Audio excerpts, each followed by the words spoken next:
Okay, ladies and gents, let's go ahead and take a look at, we're going to look at in two brief videos, the idea of what a model is and what a numerical model is. So if I were to Google the term model, that's such a general term. A few things pop up here, so I just wrote in, what is a model? First one says a three-dimensional representation of a person or thing or a proposed structure, typically on a smaller scale than the original. I would agree with that, but I also think for engineering design, it's a little bit incomplete. I do like this one, which is much shorter, and then let's add to it. A system or thing used as an example to follow or imitate. I do like that idea. And with that, we're going to include the idea of inputs and outputs. And let me show you, there's lots of different types of models. So let's take a look at just one here.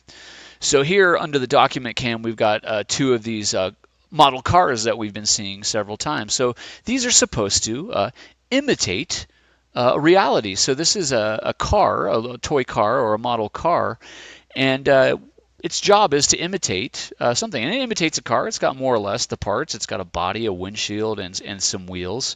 But what I'm saying is what makes this specifically a model is that there's inputs that we can control, and then the inputs control or dictate the output of that. In this case, how the model actually looks or maybe even performs.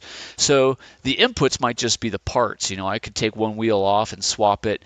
One input might be the windshield, so I'll just take one off and we'll swap them. So now the model has been changed and the output changed with it. Hey, that's a pretty boss looking truck there, right? And we can change this one as well. So in this case, this is a physical model, and if I physically change the pieces, the model itself changes. So the input might be the pieces, the output is just how the model looks, or maybe if it was more sophisticated, how the model actually functions. So let's go to another type of model. Let's take a look at a computer model. So again, a computer model has inputs, and the inputs are the things that we put in, right? We're designing these pieces under certain dimensions, and those would be the inputs in this case. This looks more or less like a modified version of our truck, which we'll work on later in the course. We'll do some reverse engineering and change things. So I kind of made my truck a little bit more monster-esque in this case.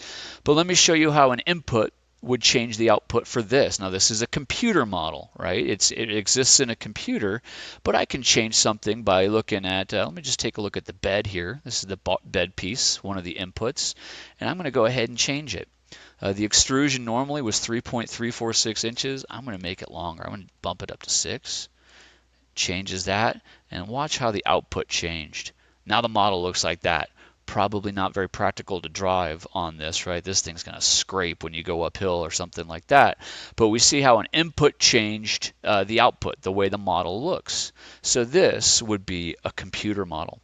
The ones that we're going to focus on are numerical models, and numerical models sometimes get a bad rap. Oh, it's just math, but man, are they useful.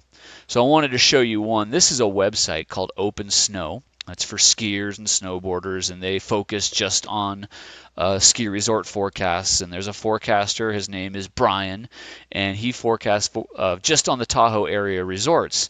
Now, he himself is not a scientist or a meteorologist, but what he does is he looks at the output of computer models or numerical models and then interprets them for us. So if I were to scroll down to one of his more recent posts, here's one that is showing us a map, and the map is of precipitation, which is rain or snow. The colors indicate the amount of liquid precipitation. So if I'm looking right here in this reddish color, it's saying about 2 inches of liquid. If that falls as snow, following a Tahoe ratio 10-1, that might be 20 inches of snow that comes out. The point is, how do we get this? Well, all over the world, scientists are always collecting data on the weather. It might be temperature, it might be humidity, pressure, a whole bunch of different atmospheric parameters, and we get it from satellites in space. We get it from weather service offices writing or sending up weather balloons. Airports always have meteorologists and weather stations reporting data. There's ships at sea and there's buoys at sea, and they send massive amounts of data to places all over the world. One of the spots that they send in the United States is here, the NCEP, the National Center for Environmental Prediction. And basically, all of that data, all of that measurement becomes the inputs. They run them in a computer model, a numerical model, which uses equations and the laws of physics, and the outputs might look like this. So this is the output predicting how much precipitation is going to fall in Northern California and Nevada. We can get other parameters for weather as well. So if I scroll down here, here's an output for what's referred to as the 500 millibar height pattern. So these are pressure fields. And again, these aren't real. They're not measured. They're predicted from a numerical model. But this shows us more or less where we're going to get ridges, kind of here where the pressure field bends sort of like a upside down horseshoe, and it's reddish. That usually tends to be clearer, warmer weather. And then we get these what are called troughs, where it's blue, where it's curving the other way, and that gives us the stormier weather. So when they talk about a trough of low pressure, what we're looking at is computer models to tell us that. But again, we have an output and an input, and we're trying to mimic reality, run Earth's weather in a computer. So what we're going to look at is something much simpler, right? It takes teams of people years and years to develop decent weather models. In fact, nothing uses more computing power on Earth than a good weather model. That's why they have entire centers, places devoted just to running forecasts on their giant computers. We're going to look at things that are much simpler. We're going to look at numerical models, and ours will always be models for linear models, and we'll talk about what that means here. So we're going to get to that, and I'm going to go ahead and cut this one short and have you look at the next one to see how we put this model together.